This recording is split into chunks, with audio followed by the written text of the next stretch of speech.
2024 లేదా 25లో డిగ్రీ లేదా బీటెక్ చదివారా? సాఫ్ట్‌వేర్ జాబ్ కోసం ఎదురు చూస్తున్నారా? అయితే కోడ్ జ్ఞాన్ 100 డేస్ కోర్సులో చేరండి. జాబ్ సాధించండి.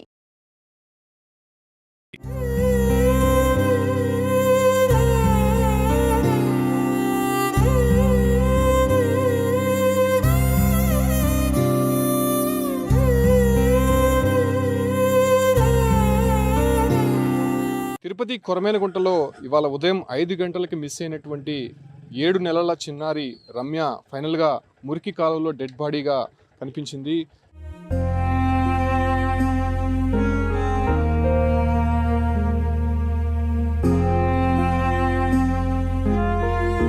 తల్లి ఇక్కడికి తీసుకొని వచ్చి వేసిందని కొందరు, తల్లే ఇక్కడ తీసుకొచ్చినప్పుడు మిస్ అయ్యి పాప ఇక్కడ పడిపోయిందని తల్లి వర్షన్. అంటే రెండు విధాలుగా ప్రస్తుతం వినిపిస్తోంది. అయితే పోలీస్ ఇన్వెస్టిగేషన్లో అయితే తేలాల్సి ఉంది. ఇదే మురికి కాలంలో పాప డెడ్ బాడీ అని అయితే తల్లి గుర్తించింది. అయితే ఉదయం తల్లిని తీసుకొని వెళ్ళిన తర్వాత ఆమె అక్కడ ఏమాత్రం కూడా నోరు మెదపలేదు. అసలు పాప ఎక్కడికి వెళ్ళిందో తెలీదు. తాను ఇంట్లో నుంచి బాత్రూమ్కి వెళ్ళినటువంటి 10-15 నిమిషాల్లోనే పాప నాకు కనిపించలేదని ఇక్కడ ఉన్నటువంటి వాళ్ళకి ఫస్ట్ చెప్పింది. ఆ తర్వాత పోలీస్ ఇన్వెస్టిగేషన్లో తాను ఈ మురికి కాలువ వద్దకి తీసుకొని వచ్చిన తర్వాత పాప జోగాడుతూ వెళ్ళి పడిపోయిందని ఆమె వర్షన్ చెప్తోంది. కాకపోతే ఇక్కడ ఉన్నటువంటి వారు వర్షన్ మాత్రము పాపని ఆమె ఉద్దేశపూర్వకంగా వేసేసి ఉంటుందని చెప్పి కూడా ఇక్కడ ఉన్నటువంటి బంధువులు, గ్రామస్తులంతా కూడా ఆమె పైన ఆరోపణలు అయితే వినిపిస్తున్నారు. ఇదే కుంటలో, ఇది కంప్లీట్గా ఈ ప్రాంతంలో ఉన్నటువంటి కాలువకి సంబంధించి, అంటే ఈ ఇళ్లల్లో ఉన్నటువంటి మురికి కాలువ మొత్తం కూడా ఈ ప్రాంతం గుండే వెళ్తూ ఉంటుంది. చూడొచ్చు ఎంత దుర్గంగా భరితంగా ఉన్నటువంటి ఈ కాలువలోనే పాప మృతదేహాన్ని పడివేశారని కూడా తెలుస్తుంది. మనం చూడొచ్చు ఇదే ప్రాంతంకి, అంటే ఇంటికి కూతవేటి దూరంలో దాదాపు 20 మీటర్లు కూడా దూరం లేదు. సో ఆ ఇంటి నుంచి ఇక్కడికి రావడానికి కేవలం 1 నిమిషం కూడా పట్టదు. సో అక్కడ ఉన్నటువంటి పాపని తీసుకొని వచ్చి ఇక్కడికి ఆమె వేసిందా లేకపోతే మిస్ అయ్యి కింద పడిందా అనే దానిపైన కూడా తెలియాల్సి ఉంది. కాకపోతే ఇక్కడ ఉన్నటువంటి బంధువులు కావచ్చు, లేకపోతే గ్రామస్తులు అందరూ కూడా ఖచ్చితంగా ఆమె పాపని ఏదో చేసి ఉంటుంది, ఉద్దేశపూర్వకంగానే ఆమె పాపని ఈ రకంగా చేసి ఉంటుందని చెప్పి కూడా వాళ్ళు మండిపడుతున్నారు. చూడొచ్చు కొరమేనగుంటలో ఉన్నటువంటి మొత్తం స్థానికులు కావచ్చు, లేదంటే వాళ్ళ బంధువులంతా కూడా ఆమె పైన ఆగ్రహం వ్యక్తం చేస్తున్నారు. రమ్య తల్లి చందన, అదే రకంగానే తండ్రి కూడా ఇద్దరు నిద్రిస్తున్నటువంటి సమయంలోనే పాప మిస్సింగ్ అయిందని చెప్పి కూడా బయటకు వచ్చింది. సో ఆ తర్వాత పాప ఏమైందో తెలియదు. ఉదయం నుంచి కూడా ఒక హై టెన్షన్ వాతావరణం అనేది తిరుపతిలో కంటిన్యూ అయింది. పోలీసులు కూడా దీన్ని చాలా ఛాలెంజ్గా తీసుకున్నారు. 3 ప్రత్యేక బృందాలు ఏర్పాటు చేశారు, డ్రోన్ కెమెరాలు ఏర్పాటు చేశారు. ఇక్కడ డాగ్ స్క్వాడ్ కావచ్చు, అంటే క్లూస్ టీమ్ మొత్తం కూడా ఈ ప్రాంతం అంతా కూడా సంచరించింది. ఎక్కడైనా పాప ఆచూకీ దొరుకుతుందా, ఎవరైనా అనుమానితులు ఉన్నారా, కుటుంబ సభ్యుల్లో ఎవరైనా పాపని సంబంధించి ఏదైనా చేశారా అనే దానిపైన కూడా ప్రస్తుతం కూపీలాగేటువంటి ప్రయత్నం అయితే పోలీసులు చేశారు. ఈవెన్ ఇక్కడ తిరుపతి నుంచి ఏదైతే ఇతర ప్రాంతాలకు వెళ్ళేటువంటి వాహనాలని కూడా క్షుణ్ణంగా తనిఖీలు చేశారు. ఆర్టీసీ బస్సుల్లో కావచ్చు, లేదంటే రైల్వే స్టేషన్లు, ఇతర ప్రాంతాలకు సంబంధించి ప్రధానమైనటువంటి మార్గాల్లో మొత్తం కూడా పోలీసులు అన్వేషణ చేశారు. సో ఫైనల్గా పాప డెడ్ బాడీ ఇక్కడ కనిపించడంతో ఈ కథ విషాదాంతంగా ముగిసిందని చెప్పవచ్చు.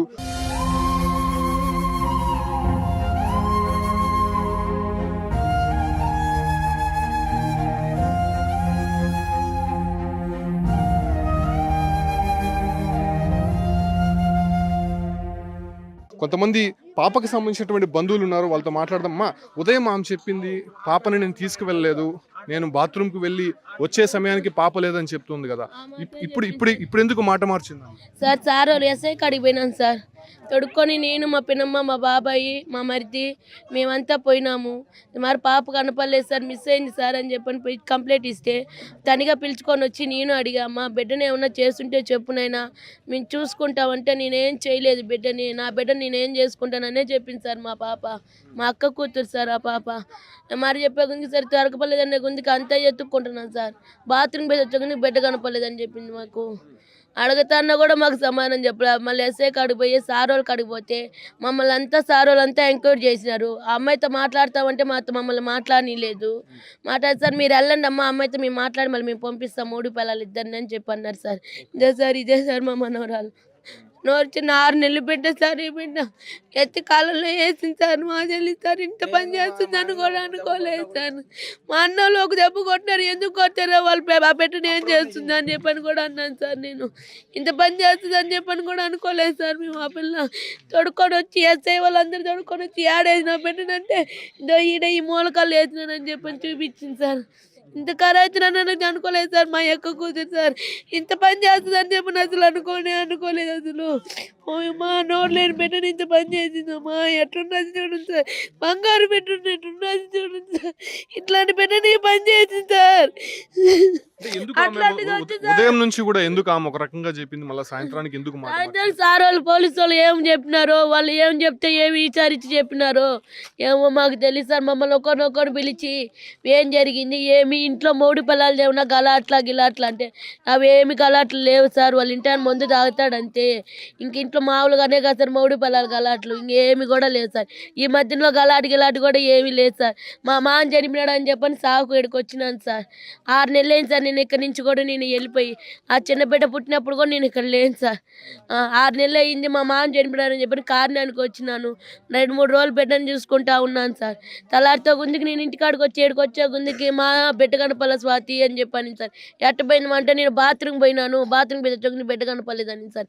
ఇదే మాటే సార్ అందరికి చెప్పి ఒప్పించింది సార్. ఆ పిల్ల ఇంత పని చేస్తానని చెప్పి మేము కళ్ళు కూడా అనుకోలేదు సార్.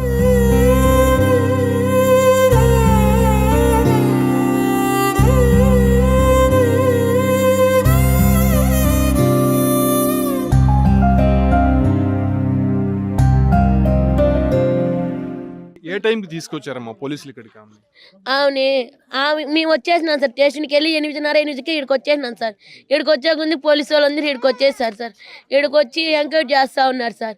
సరే ఆ పాప వాళ్ళ అమ్మని రమ్మని చెప్పని ఎస్ఐ కానిస్టేబుల్ మేడం తీసుకొని వెళ్ళింది సార్.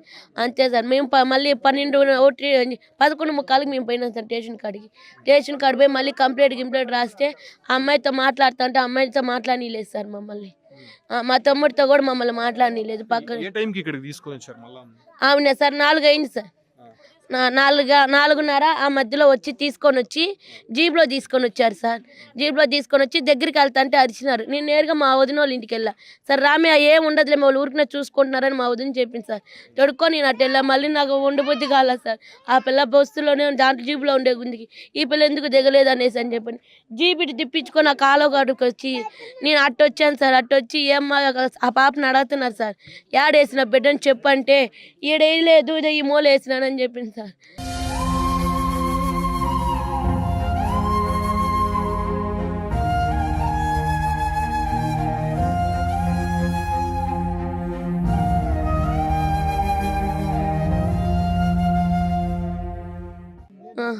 అంటే దోగాడుతూ వెళ్ళి పడిపోయింది పాప అనేసి నాకు చెప్తాను. అది సార్ వాళ్ళ ఇల్లు అక్కడ సంకలో 6 నెలలు బిడ్డ సార్. ఎట్ట సార్ దోకాడు పడిపోతుంది, ఏడా కాలువ వాళ్ళ ఇల్లు ఆడ సార్. ఎట్ట పడిపోతుంది సార్. వాళ్ళ అమ్మే చేస్తుంటే సార్ వద్దు సార్, అట్లాంటి తల్లి వద్దు సార్. ఆ పిల్ల రాకూడదు, నా మనోరాలు చంపేసింది, మాకు వద్దు సార్. అట్లాంటి ముందు మాకు వద్దు, అది రాకూడదు. పాపను ఎలా చూసుకునేది ఆమె? బాగానే చూసుకునేది సార్. మా పిన్నమ్మ ఎట్ట చూసుకునేది చెప్పమ్మా, అలాంటి ఎట్ట చూసుకునేది చెప్పు. బాగానే చూసి ఏదో కోపం ముందు కసురుతా ఉంటుంది అంతే. బాగానే చూసుకుంటా కోపం ముందే కసురుతా ఉంటుంది. ఇంకేం చేద్దాం. వాళ్ళ నాన్న ఎట్ట చూసుకునేవాడు? వాళ్ళ నాయన బాగా తాగుతాడు ఒకటే పిల్లల్ని బాగా చూసుకుంటాడు. ఏమై ఉంటుంది? ఎందువల్ల ఈ రకంగా చేసింది అర్థం కాదు. నేను లేనప్పుడు గొడవలు కూడా ఏమి లేవంట అందరు చెప్తా ఉన్నారు. ఆ అమ్మాయి ఏం చేసింది మనకేం తెలుసు. అడిగితే ఇప్పుడు కాలువలో సార్ వాళ్ళకి చెప్పింది. అది కూడా 10 నుంచి అడుగుతుంటే మాటలే చెప్పలే మాకు కూడా. ఎవరికో అమ్మేసింది అనుకున్న డౌట్గా ఉన్నాము. సార్ వాళ్ళు ఎతికి పట్టించేస్తారని ఏదో వాళ్ళు పుణ్యం అదనే చూపించినారు సార్. మాకు అదే పెట్టండి కంటే. సో ఈ ఇళ్ళ మధ్యలోనే పాప డెడ్ బాడీ కనిపించింది. చూడొచ్చు ఇంటికి కూతవేటు దూరంలోనే ఆ మురికి కాలువ అనేది మనం చూడొచ్చు. సో అదే ప్రాంతంలోనే పాప డెడ్ బాడీ కనిపించింది. ఉదయం నుంచి కూడా ఒక సస్పెన్స్ అనేది కంటిన్యూ అయింది. పోలీసులు కూడా ఈ కేసుని ఛాలెంజ్గా తీసుకున్నారు. ఎట్టి పరిస్థితుల్లో పాప ఆచూకీ కనుగొనాలని చెప్పి 3 టీంలు ఏర్పాటు చేశారు. ఇక్కడ మొత్తం కూడా జల్లెడ పెట్టారు. అయినప్పటికీ పాప ఆచూకీ ఎక్కడా దొరకలేదు. తల్లిపైన ఎవరు కూడా అనుమానం పడరు కాబట్టి తల్లిని విచారించే ప్రయత్నం చేశారు. ఆమెని కూల్గానే మాట్లాడుతూ ఎక్కడ వెళ్ళింది, ఏ టైంకి మీరు బయట వెళ్ళారు, పాప ఆ టైంలో నిద్రపోతూ ఉందా, ఇంట్లో ఎవరెవరు ఉన్నారనే దానిపైన కూడా పోలీసులు ఇన్వెస్టిగేషన్ అయితే కంటిన్యూ చేశారు. సో ఆ తర్వాత కొంత అనుమానం వ్యక్తమైనటువంటి పోలీసులకి తల్లిని కొంత వేరే స్టైల్లో విచారించే ప్రయత్నం చేశారు. సో విచారించిన తర్వాత అక్కడ సరైనటువంటి ఇన్ఫర్మేషన్ అయితే వచ్చింది. పాపని తాను వేసిందా లేకపోతే జోగాడుతూ వెళ్ళి పడిపోయిందా అనే దానిపైన కూడా పోలీసులో క్లారిటీ ఇవ్వాల్సి ఉంది. కాకపోతే ఇక్కడ ఉండేటువంటి వారందరూ కూడా చెప్తున్నారు పాప ఉండే నివాసం ఇది మురిక్కాలో పడినటువంటి ప్రాంతము, దాదాపు ఒక 20 మీటర్లు ఉంటుంది. సో అంత దూరం దోగాడుతూ పాప వెళ్ళిందంటే ఎవరు నమ్మసకంగా లేదు. ఖచ్చితంగా తల్లి తీసుకొని పోయి వేసేసింది, ఖచ్చితంగా ఉద్దేశపూర్వకంగానే చిన్నారిని చంపిందనే విషయాలు మాత్రం ఇక్కడ ఉండేటువంటి వారు చెప్తున్నారు. అయితే పోలీస్ ఇన్వెస్టిగేషన్లో తేలాల్సి ఉంది. తల్లిని తీసుకొచ్చిన తర్వాత ఆ ప్లేస్ని చూపించి ఆ మురికి కాలంలో ఉన్నటువంటి పాప మృతదేహాన్ని బయటికి తీసి ఇప్పుడే పోస్ట్ మార్టంకి పంపించినటువంటి పరిస్థితి కనిపిస్తుంది.